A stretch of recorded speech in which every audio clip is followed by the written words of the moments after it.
మీ business ఏదైనా మీ ఊర్లో promotion చేయాలంటే అది సుమన్ టీవీతోనే సాధ్యం. ఇప్పుడే సంప్రదించండి.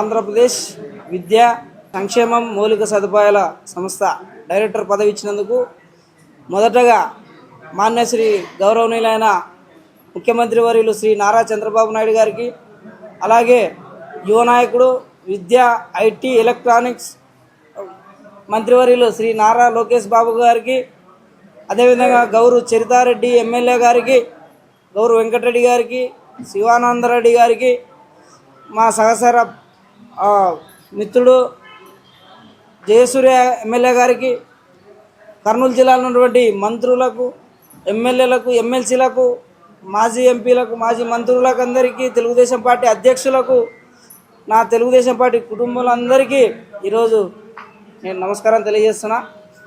నేను తెలుగుదేశం పార్టీలో గత 30 సంవత్సరాల నుంచి పనిచేస్తున్నా.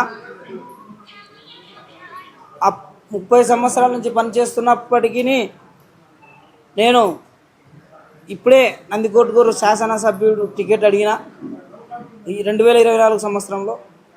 అది అనివార్య పరిస్థితుల్లో లేదా సమీకరణాల పరిస్థితుల్లో మా అధిష్టానం అధినాయకుడు చంద్రబాబు నాయుడు గారు, లోకేష్ బాబు గారు, రాష్ట్ర అధ్యక్షులు, జాతీయ అధ్యక్షులు ఆదేశాల మేరకు, లోకల్ లీడర్ల ఆదేశాల మేరకు మేము నడుచుకొని అదే పార్టీ నందు పని చేస్తాం. ఆఖరి వరకు తెలుగుదేశం పార్టీలోనే ఉంటా. అందుకని లోకేష్ బాబు గారు నాకు ఈరోజు ఆయన శాఖలో డైరెక్టర్గా ఇవ్వడం జరిగినది. ఎందుకంటే కష్టపడినోనికి తెలుగుదేశం పార్టీలో గుర్తింపు ఉంది అనడానికి అది కూడా ఎస్సీలో ఒక ఎస్సీ అయినా నాకు ఇచ్చినారు. అదేవిధంగా కొంతమంది అంటున్నారు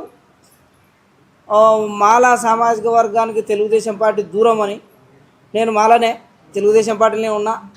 నాకు ఈరోజు మరి చంద్రబాబు నాయుడు సార్ గుర్తించే నాకు ఈ పదవి ఇచ్చినాడు. నేను ఎప్పటికీ తెలుగుదేశం పార్టీలోనే ఉంటాను. ఇంకొక విషయం ఏం చెప్పాలంటే, ఇది అందరికీ సమానమైన పార్టీ. చంద్రబాబు నాయుడు గారు రాజకీయంలోకి వచ్చి గౌరవ ముఖ్యమంత్రి అయిన తర్వాతనే అన్ని వర్గాలకు సమాన అవకాశాలు కల్పించడం జరుగుతుంది. కంటిన్యూషన్ ప్రాసెస్ అది. ఆయన వల్లనే ఈ రాష్ట్రం అభివృద్ధి చెందింది. ఆయననే ఇప్పుడు ఈ రాష్ట్రానికి దశ ఈ రాష్ట్రానికి ఉద్యోగాలు రావాలన్నా, పెట్టుబడులు రావాలన్నా చంద్రబాబు నాయుడు గారు వల్లనే ఈ రాష్ట్రం అభివృద్ధి చెందుతుంది. అదేవిధంగా యువ నాయకుడు కూడా చంద్రబాబు నాయుడు గారి ఆలోచనలు, ఆశయాలను అందిపుచ్చుకుంటున్నాడు. ఈరోజు అందిపుచ్చుకొని ఆ దిశగా ప్రయత్నం చేస్తూ ఈ రాష్ట్రాన్ని ముందడుగులో పెడుతున్నాడు ఇప్పుడు ఉన్న యువ నాయకుడు గారు నారా లోకేష్ బాబు గారు. ఎందుకంటే మొన్ననే సిఐఏ సదస్సు వైజాగ్లో జరిగింది, మీకు అందరికీ తెలుసు. దాదాపు 13 లక్షల కోట్ల రూపాయలు పెట్టుబడులు ఆంధ్రప్రదేశ్కు రావడం జరిగినది. అదేవిధంగా ఉద్యోగాలు లక్షల్లో వచ్చాయి.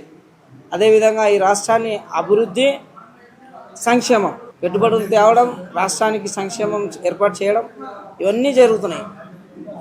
దానికి ముఖ్యం dynamic leader brand Nara Chandrababu Naidu గారు. ఆయనకు నేను నా తరపున, నా కుటుంబం తరపున శిరస్సు వంచి నమస్కారం తెలియజేస్తున్నా.